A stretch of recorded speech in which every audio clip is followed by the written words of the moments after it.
Que se passe-t-il lorsqu'un détective noir hautement décoré devient la cible involontaire des préjugés même au sein du département qu'il a juré de protéger? Ce qui se déroule est un face-à-face tendu et explosif, le genre de rencontre qui devient un spectacle viral, capté en temps réel par une foule armée de caméras. La vérité qui émerge de ce moment a le pouvoir de briser les idées préconçues, révélant une dure réalité que personne n'aurait pu anticiper. Tout commence par une soirée fraîche, avec le détective Jordan sortant de sa voiture après un quart de travail exténuant de 12 heures qui a mis son endurance à l'épreuve et s'est résolu. Son corps lui faisait mal à cause de l'épuisement, chaque muscle protestant contre la lassitude qui accompagnait une journée passée en première ligne des forces de l'ordre. Alors qu'il effleurait les alentours, ses yeux se posèrent brièvement sur un petit magasin du coin au bord du pâté de maison. C'était un lieu ordinaire, baigné de la douce lueur de son enseigne aux néons vacillantes, apparemment inconscient de la tempête qui était sur le point de se déchaîner à quelques pas de là. Jordan se frotta instinctivement les mains, cherchant la chaleur de l'air froid, et resserra la capuche de son sweatshirt rouge sur sa tête. Il n'avait pas la moindre idée que dans moins de 10 minutes, sa vie entière prendrait une tournure dramatique et profondément troublante. De l'autre côté de la rue, dans sa voiture de patrouille, l'agent Kyle Brennan était assis comme un faucon, ses yeux perçants scrutant le trottoir à la recherche de tout signe de problème. Son attention fut momentanément captée par le crépitement de la radio annonçant un vol à proximité, le suspect étant décrit seulement en termes vagues, un homme noir, portant des vêtements sombres. Le regard de Brennan se fixa sur Jordan alors qu'il marchait dans la rue, cette vue déclenchant une connexion instantanée et dangereuse dans son esprit. Le sweat à capuche. Le masque. La peau. Dans son esprit, tout s'est mis en place avec une certitude alarmante et la conclusion à laquelle il est arrivé était le pire des préjugés. Pour l'agent Brennan, Jordan n'était plus seulement un homme rentrant chez lui après un travail long et épuisant. Il était devenu, en un instant, un suspect. Le pouls dans le cou de Brennan s'accéléra, une montée d'adrénaline et des préjugés non reconnus obscurcirent son jugement. Il ne voyait pas seulement un collègue officier en congé, il voyait une menace, un danger immédiat. Sans réfléchir, il se pencha en avant, ses doigts se resserrant instinctivement sur le volant. Jordan, inconscient des yeux vigilants du policier, entra dans le magasin du coin. Il prit une bouteille d'eau et un paquet de chewing-gum, son esprit continuant à gérer la fatigue de la journée alors qu'il exécutait les mouvements. Après une transaction rapide, il fit un signe de tête poli au caissier et retourna dans la nuit froide et mordante. Mais quelque chose semble différent maintenant. La rue, qui semblait autrefois familière et routinière, s'est soudainement sentie chargée d'une tension inconnue. Il pouvait sentir une ombre se profiler au loin, une voiture qui passait avec une lenteur délibérée et inquiétante. Et puis, le son des sirènes des lumières rouges et bleues retentissantes traversant l'air nocturne va tout figer sur place. Arrêtez-vous là. Des mains là où je peux les voir. La voix résonna, aiguë et autoritaire, faisant plonger le cœur de Jordan dans son estomac. Il se retourna, seulement pour trouver l'agent Brennan sortant de la voiture de patrouille, la main déjà posée sur son arme dans son étui, signe clair d'un danger imminent. La rue, autrefois large et vaste, semblait désormais étroite et étouffante, se refermant alors que les badauds commençaient à se rassembler, murmurant entre eux et sortant leur téléphone pour capturer le drame qui se déroulait. Ce que Brennan ne savait pas, ce qu'il n'aurait pas pu deviner, c'est que Jordan n'était pas seulement un homme en sweat à capuche lors d'une promenade nocturne. C'était un collègue policier, un détective décoré qui avait consacré des années de sa vie au même insigne que portait Brennan. Mais à ce moment-là, rien de tout cela ne semblait avoir d'importance. Il s'agissait d'une confrontation à laquelle aucun d'eux n'aurait pu se préparer, et son issue était sur le point de redéfinir tout ce qu'il pensait savoir. Jordan restait immobile, tous les muscles de son corps tendus, son esprit s'emballant dans la confusion. Pourquoi a-t-il été arrêté? Il n'avait rien fait de mal. Son insigne était caché sous sa veste, mais il savait à quel point ce moment devait le révéler. Protocole. Calme. Respect. Il leva lentement ses mains au niveau des yeux, les doigts raides contre le froid du soir, alors que les murmures de la foule gonflaient en arrière-plan. La tension dans l'air était palpable. Brennan, cependant, ne voyait pas l'homme en face de lui tel qu'il était vraiment. Ses yeux se fixèrent sur Jordan avec une intensité déterminée, parcourant déjà les hypothèses qui avaient été déclenchées au moment où il avait posé les yeux sur lui. Le sweat à capuche. Le masque. La nuit noire. Dans son esprit, tous ces éléments se confondaient en un suspect dangereux, qui correspond à la vague description diffusée à la radio. Vous correspondez à la description d'un suspect de vol, cracha Brennan, la voix tendue par la pression du moment. Vous savez de quoi je parle. Des mains là où je peux les voir. Le regard de Jordan se fit plus aiguisé, mais il ne broncha pas. Son expérience en tant qu'officier lui avait appris à gérer les moments de haute tension et à désamorcer les situations volatiles avec sang-froid. Sa main glisse sous sa veste, sortant son badge avec une lenteur délibérée, sa voix ferme alors qu'il révèle son identité. « Je suis le détective Jordan et, dit-il, les mots lourds du poids d'une frustration tacite. Je ne suis pas en service. » À ce moment-là, la frontière entre les forces de l'ordre et le suspect s'est évanouie d'une manière que personne n'aurait pu prévoir. La vérité qui était cachée sous la surface de cette rencontre est maintenant mise à nu, mais cela suffirait-il à briser le cycle de préjugés qui avait déclenché toute cette séquence d'événements? Brennan n'a même pas bronché. Ses yeux ne quittèrent jamais Jordan, sa main planant à quelques centimètres au-dessus de son arme. L'air était chargé de tension, la posture de l'officier dégageait un sentiment d'autorité, une déclaration silencieuse de supériorité qui rayonnait de chaque mouvement. Jordan sentit un frisson lui parcourir le dos alors que le langage corporel de l'officier exprimait plus que de simples soupçons, c'était un refus flagrant d'accepter la vérité qui se trouvait devant lui. La supériorité? L'esprit de Jordan fit écho à ce mot. L'attitude dédaigneuse de l'officier a piqué, mais il a gardé son sang-froid. La réponse de Brennan fut vive et condescendante. « Tu crois que je vais acheter ça? Tu ne ressembles pas à un flic. » Ces mots frappèrent Jordan plus fort que prévu. Sa mâchoire se serra involontairement. Il s'était trouvé dans d'innombrables situations où son identité, son existence même en tant qu'officier noir, avait été remise en question par ceux-là même qu'il avait juré de protéger, par ceux qui n'avaient aucune compréhension de la complexité de sa position. Mais ceci c'était différent. Ce n'était pas un civil au hasard qui doutait de son insigne. C'était un officier, quelqu'un qui aurait dû comprendre le poids de ses propos, l'accusant, dans son propre quartier, de constituer une menace. L'ironie ne lui a pas échappé. Ce n'était pas seulement une question de partialité, c'était une trahison de la part de quelqu'un qui aurait dû être de son côté. « Je vous dis la vérité, » répondit Jordan, d'une voix ferme, même si une tempête de frustration couvait en lui. Il leva à nouveau son badge, les yeux rivés sur ceux de Brennan, essayant de l'atteindre, essayant de lui faire entendre raison. « Je suis flic. » Sa voix porte un calme inébranlable, un contraste direct avec la tension croissante. Mais Brennan n'écoutait pas. Ses yeux, froids et calculateurs, ne quittèrent jamais le visage de Jordan. À ce moment-là, la vérité n'avait plus d'importance. Ce qui comptait, c'était le contrôle ou le besoin de Brennan d'affirmer son pouvoir, son besoin d'être celui qui gère la situation, quels que soient les faits. Et Jordan pouvait le voir, plus clairement que jamais. La petite foule qui s'était rassemblée, initialement incertaine, commença à murmurer entre elles, sentant le changement dans l'air. Les téléphones ont été levés, capturant chaque instant, transformant cette confrontation tendue en un spectacle à la portée du monde entier. Ils avaient déjà vu cela, des policiers contestant l'autorité des habitants de leur propre quartier, souvent sans raison, souvent sans justification. Certains d'entre eux connaissaient Jordan, mais aucun d'entre eux ne savait comment cela allait se dérouler. Serait-il traité avec respect, ou cette rencontre dégénérerait en quelque chose de beaucoup plus sombre? Jordan sentit leurs yeux se poser sur lui, le poids de leur regard se pressant alors que la situation prenait sa propre vie. La tension atteignit un point de rupture lorsque la voix de Brennan retentit, aiguë et mordante, traversant le pâté de maison. « Je l'ai, » ordonna-t-il, son arme maintenant dégainée, pointée directement sur Jordan. Des halètements se sont propagés dans la foule alors que la situation prenait une tournure dangereuse.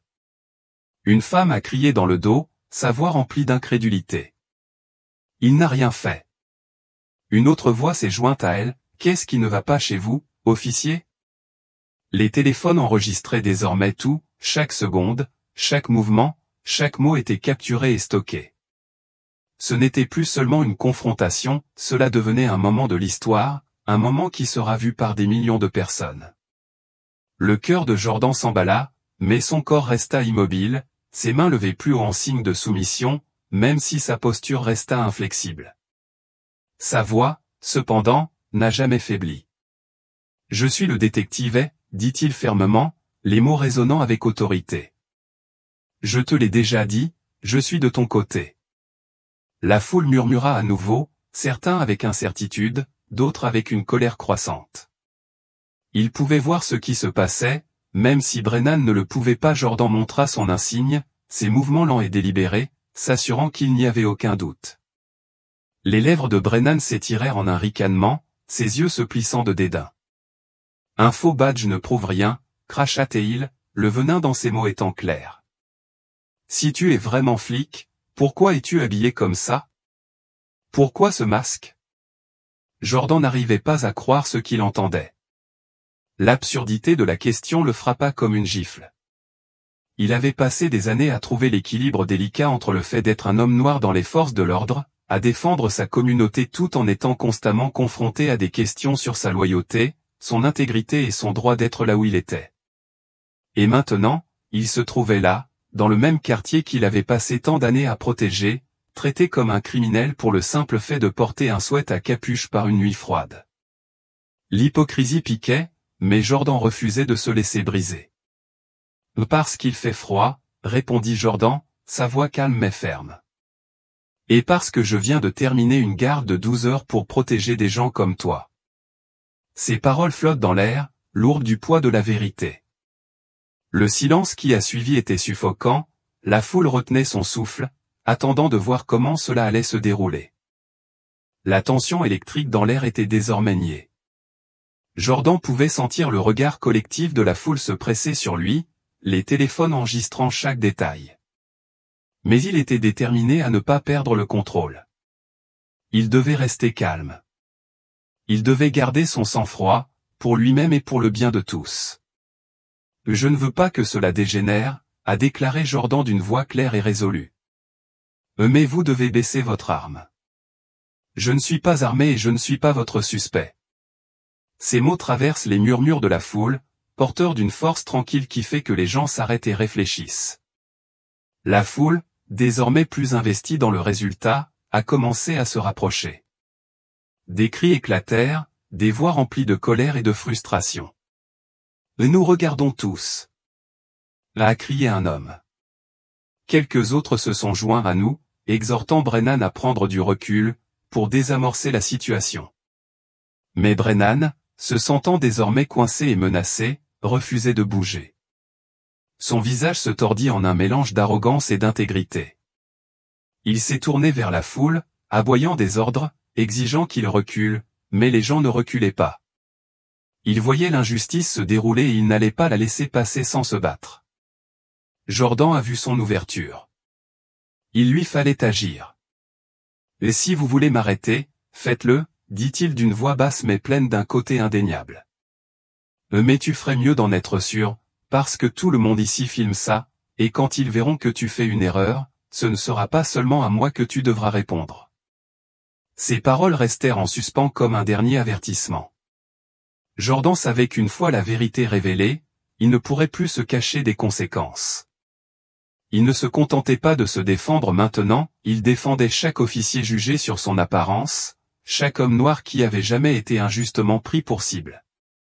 Il ne se battait pas seulement pour lui-même, mais aussi pour tous ceux qui s'étaient sentis inférieurs, invisibles ou coupables par simple association. Et à ce moment-là, les enjeux étaient plus élevés que jamais. Pendant un bref instant, Brennan hésita. Ses yeux se tournèrent nerveusement vers la foule, les téléphones braqués sur lui comme une douzaine d'yeux immobiles. Le poids de la situation ou le poids d'être filmé semblait s'infiltrer en lui, relâchant légèrement sa prise sur l'arme. Mais même avec cette brève hésitation, le feu dans ses yeux ne faiblit jamais, sa position resta rigide avec un défi tacite. Il n'était pas encore prêt à concéder.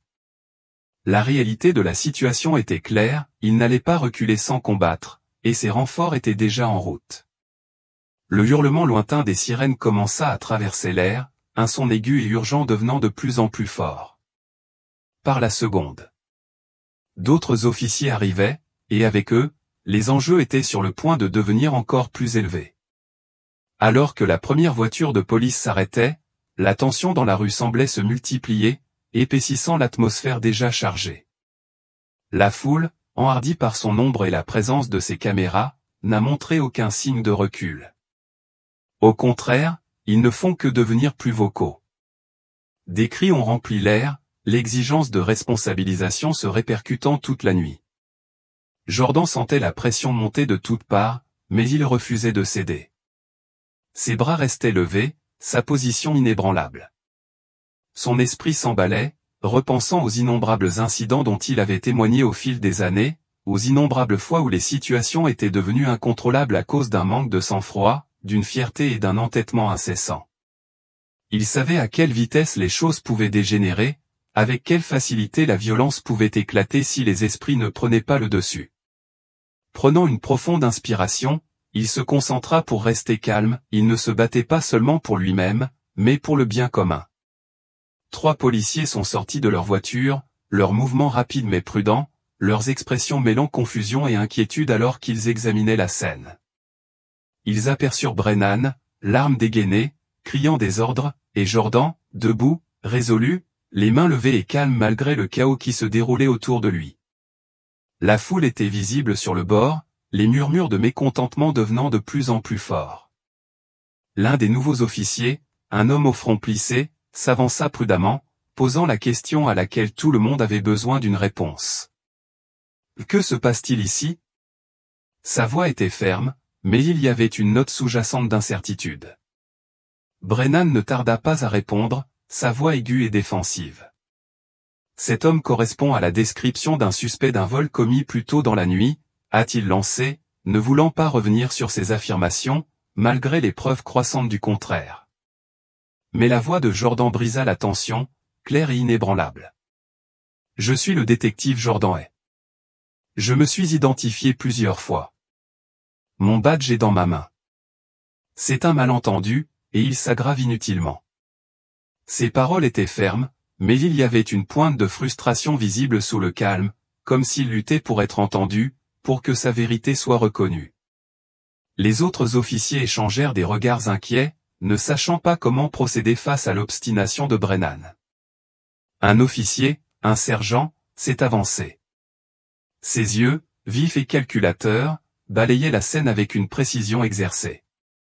Elle ne s'est pas précipitée pour porter un jugement, au lieu de cela, elle évalua, prenant en compte les détails de la posture de Brennan, le calme de Jordan et la foule toujours croissante.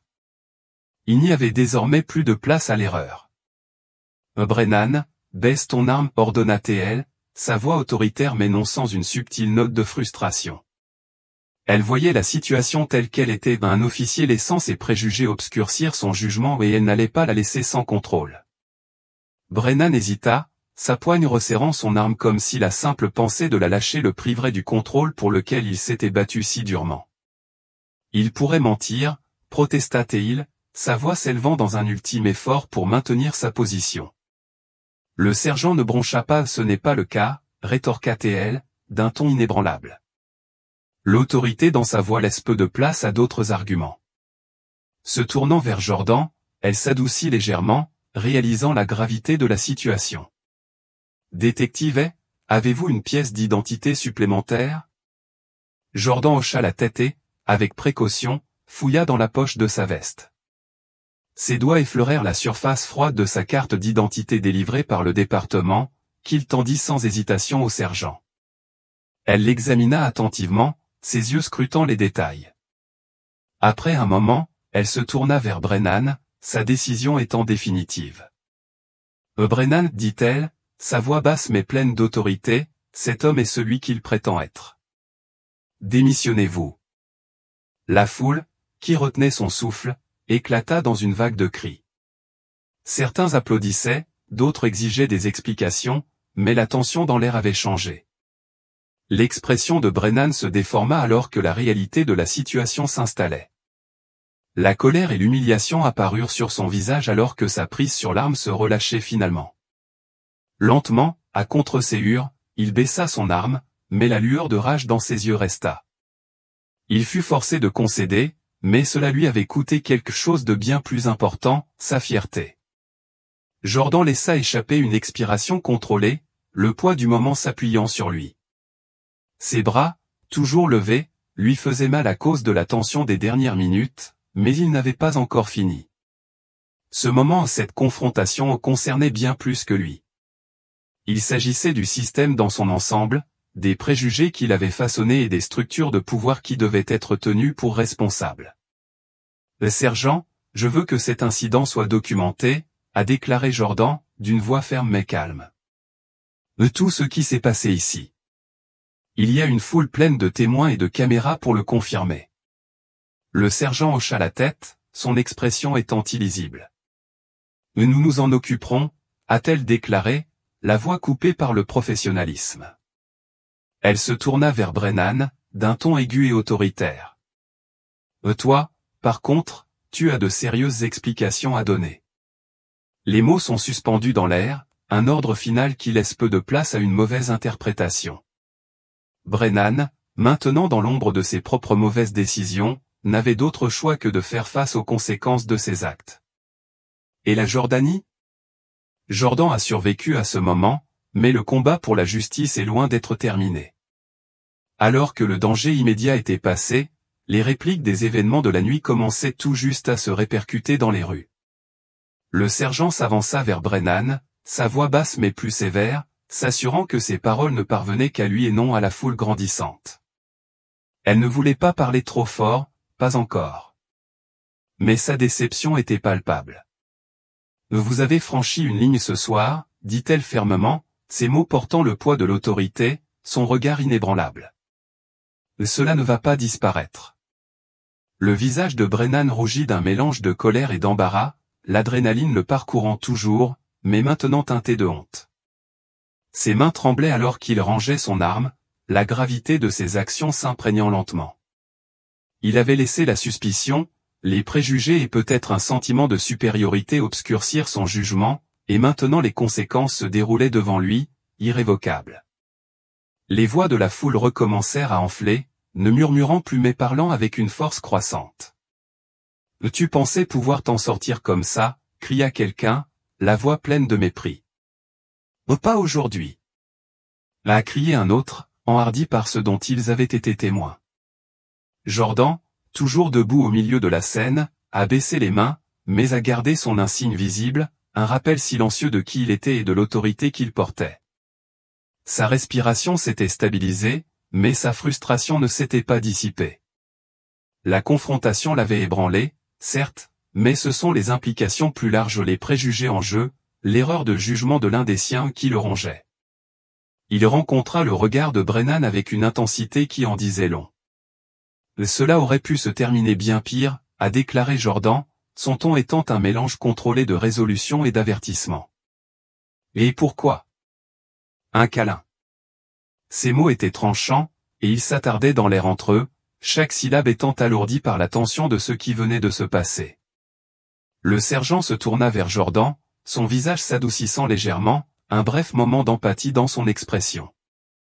Le détective est, je suis désolé de ce qui s'est produit. Nous allons nous en occuper, a-t-elle déclaré, présentant ses sincères excuses, mais Jordan savait que les mots à eux seuls n'effaceraient pas les dégâts causés. Il hocha la tête, mais ses paroles ne lui apportaient aucun réconfort.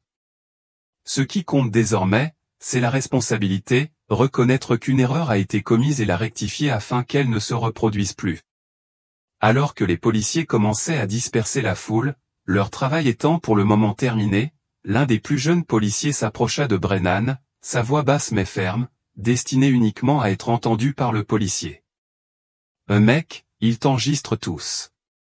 Mieux vaut espérer que rien de tout ça ne devienne viral. » Mais il était trop tard pour cela.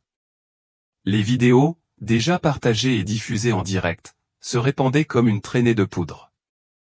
Des personnes de tous horizons avaient été témoins de l'événement, et désormais les images étaient visibles sur les téléphones et les écrans de millions de personnes. Le visage de Brennan, ses actions, la tension du moment, tout était là, capturé en temps réel. Les conséquences de ces actes se déroulaient sous ses yeux, mais il n'y avait désormais plus de retour en arrière. Jordan se dirigea vers le sergent, sa voix calme mais inflexible. Cela ne peut pas être simplement passé sous silence. Les gens ont besoin de savoir ce qui s'est passé ici. Ils ont besoin de connaître la vérité. Le sergent croisa son regard, son expression était sérieuse. Je comprends, dit-elle, sa voix étant ferme sous le poids de sa responsabilité. Une enquête interne sera lancée immédiatement. Détective, je vais avoir besoin de votre déclaration. Jordan hocha la tête. Vous l'aurez, répondit-il, la voix ferme. Ce n'était pas un combat qui allait se terminer ce soir, il ne faisait que commencer.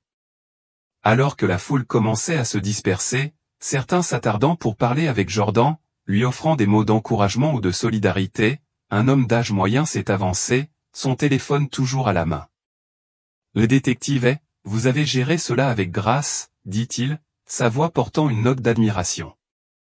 Mais nous avons besoin de plus de gens comme vous pour dénoncer cela. Jordan eut un léger sourire las, même si son cœur était lourd. Je l'apprécie, dit-il doucement. Mais ça ne devrait pas être comme ça. Ses paroles reflétaient la profonde frustration qui le brûlait. La lutte pour la justice ne devrait pas être une bataille menée dans la rue, et pourtant, les voilà. La scène touchait à sa fin, la foule s'amenuisait, mais les véritables conséquences des événements de la nuit commençaient tout juste à se dévoiler. Cela ne serait pas terminé tant qu'un véritable changement, un changement profond et systémique n'aurait pas été mis en lumière.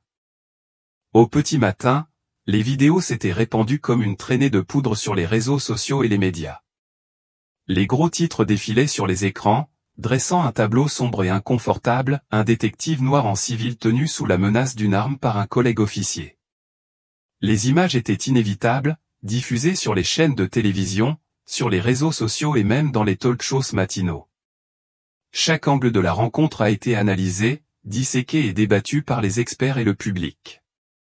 La tension de la nuit, les émotions brutes de la confrontation et les implications évidentes des actions de Brennan étaient désormais au centre de l'attention nationale. Jordan était assis à la table de sa cuisine, une tasse de café intacte devant lui. Son téléphone vibrait sans arrêt de notifications, messages de collègues, d'amis, d'étrangers offrant leur soutien. Il les a parcourus, lisant les mots de solidarité, certains émanant de personnes qui comprenaient vraiment la profondeur de la situation. Mais pour chaque message de soutien, il y avait un autre commentaire, une question, une critique. Pourquoi n'as-tu pas atténué la situation? Tu aurais dû gérer les choses différemment. Certains remettaient en question son autorité, d'autres ses actes, voire son humanité. Le bruit était assourdissant. Jordan éteignit la télé, s'appuyant en arrière sur sa chaise, le poids de tout cela pesant sur lui. Il ne s'agissait plus seulement de la confrontation avec Brennan. Il s'agissait de quelque chose de bien plus vaste, un système qui lui avait fait défaut, qui avait fait échouer tant de personnes, et qui devait changer. Il n'avait pas demandé cette attention, ni que les projecteurs soient braqués sur lui, mais maintenant qu'ils étaient là, ils étaient implacables. Cela le suivra, l'alourdira et l'obligera à prendre en compte la vérité. Le ministère, désireux de contenir les retombées, a agi rapidement. L'agent Brennan a été mis en congé administratif dans l'attente d'une enquête, même si beaucoup, y compris Jordan, ont estimé que cette mesure était insuffisante ou une simple tape sur les doigts. Pendant ce temps, des manifestations publiques ont éclaté à l'extérieur du commissariat, alimentées par la colère et la frustration d'une communauté qui ressentait depuis longtemps les préjugés, tant au sein des forces de police qu'à l'extérieur. Les dirigeants communautaires mènent la charge, exigeant des comptes sur les actions de Brennan et appelant à un changement systémique au sein du département. Les rues bourdonnaient des voix de ceux qui refusaient de se taire plus longtemps. Pour Jordan, le combat ne faisait que commencer. La bataille pour la justice n'était pas une bataille qu'il pouvait mener seul, et ce n'était pas quelque chose qui pouvait être balayé sous le tapis. pas cette fois. Plus jamais. La décision de Jordan de s'asseoir pour un entretien avec un journaliste local est intervenue après une période de profonde réflexion. Il savait que, aussi difficile que cela puisse être, sa voix pouvait servir de catalyseur de changement. La première question du journaliste entre directement dans le vif du sujet: que vous a appris cette expérience? Jordan fit une pause, ses doigts agrippant vaguement le bord de sa tasse de café alors qu'il rassemblait ses pensées. Finalement, il parla, ses mots mesurés mais lourds de sens. Cela m'a appris que l'insigne ne vous immunise pas contre les préjugés, dit-il lentement, comme s'il pesait chaque mot. Cela m'a appris que même lorsque vous faites partie du système, le système peut toujours s'en prendre à vous. L'intervieweur hocha la tête, comprenant le poids de sa réponse. Et qu'espérez-vous qu'il en résulte? Jordan se pencha, sa voix ferme et convaincue. La responsabilité, pas seulement pour Brennan, mais pour chaque officier qui laisse des préjugés obscurcir son jugement. Nous ne pouvons pas instaurer la confiance avec la communauté si nous continuons à la démolir dans des moments comme celui-ci. Son visage s'adoucit, reflétant à la fois l'empathie et la gravité de la conversation. À la fin de l'interview, ces mots résonneront dans son esprit pendant les jours à venir: la lutte pour la responsabilisation n'est jamais facile, mais elle est nécessaire. Le lendemain, le département a tenu une conférence de presse au cours de laquelle le chef de la police a promis un examen approfondi de l'incident et un engagement à réviser la formation sur les préjugés. Pourtant, la Jordanie avait déjà vu ses promesses faites. Le scepticisme qui régnait dans l'air était palpable et il savait que le véritable changement ne pouvait pas être mesuré par des discours, il devait être prouvé par des actes. Au cours des jours suivants, Jordan fut à la fois soulagé et accablé par cette attention. Certains l'ont salué comme un héros, applaudissant son sang-froid et son engagement en faveur de la justice. D'autres ont remis en question ses motivations, l'accusant de réagir de manière excessive ou de jouer la carte de la victime. Mais pour Jordan, la vérité n'était pas une question d'héroïsme ou de victimisation. Il s'agissait de faire ce qui était juste, même si c'était épuisant. Même si cela signifiait rester seul. Un soir, il s'est retrouvé dans un centre communautaire local, un lieu où jeunes enfants et adolescents se réunissaient pour apprendre et se connecter. Alors qu'il franchissait les portes, un jeune garçon de 12 ans maximum s'approcha de lui, les yeux écarquillés de reconnaissance. « Es-tu le gars de la vidéo ?» demanda le garçon, sa voix remplie à la fois de curiosité et de respect. Jordan s'agenouilla pour croiser son regard. « Ouais, c'est moi, » dit-il en offrant un doux sourire. Le garçon le regarda, les yeux pleins de questions. « Pourquoi tu ne t'es pas mis en colère ?» Jordan fit une pause, prenant un moment pour réfléchir attentivement à sa réponse. Il faiblement, le poids du moment s'enfonçant. Parce que se mettre en colère n'aurait pas aidé. Parfois, rester calme est la chose la plus forte que l'on puisse faire. Le garçon hocha lentement la tête, comme s'il absorbait la leçon. Jordan peut le voir dans la façon dont son jeune esprit traite les informations. Mais pour Jordan, la véritable leçon ne résidait pas seulement dans la question du garçon, elle résidait dans sa capacité à trouver de l'espoir dans l'avenir. Le changement, réalisa Jordan, ne s'est pas produit du jour au lendemain. Mais chaque petit moment de responsabilisation, chaque pas vers la compréhension était un pas dans la bonne direction. Il savait que ce que j'avais fait cette nuit-là n'était qu'une partie du voyage. Mais c'était important. Tout comme la leçon qu'il venait de partager avec le garçon. Une semaine plus tard, alors qu'il était assis sur un banc de parc et regardait le soleil se coucher sur la ville, Jordan réfléchissait aux conséquences néfastes des derniers jours. L'incident avec Brennan l'avait épuisé, à la fois physiquement et émotionnellement. Mais cela avait aussi déclenché quelque chose de profond en lui, une détermination à utiliser sa voix pour quelque chose de plus grand. Alors que la ville bourdonnait légèrement en arrière-plan, il repensa au garçon au centre communautaire et à la question qu'il avait posée. Dans la curiosité de cet enfant, Jordan a vu l'avenir. Une génération qui pourrait grandir avec plus d'empathie, plus de compréhension et un engagement à faire mieux. Il a sorti son téléphone de sa poche, a ouvert l'application de médias sociaux du département et a commencé à taper. Il ne s'agit pas seulement d'un moment ou d'une erreur, a-t-il écrit, ses doigts bougeant avec détermination. Il s'agit des choix que nous faisons chaque jour, qu'il s'agisse d'agir sur la peur ou de prendre du recul et de réfléchir. Je tiens à remercier tous ceux qui se sont levés, ont enregistré ce qui s'est passé et ont exigé des comptes. Le changement commence avec nous, et nous le devons à nos communautés à faire mieux.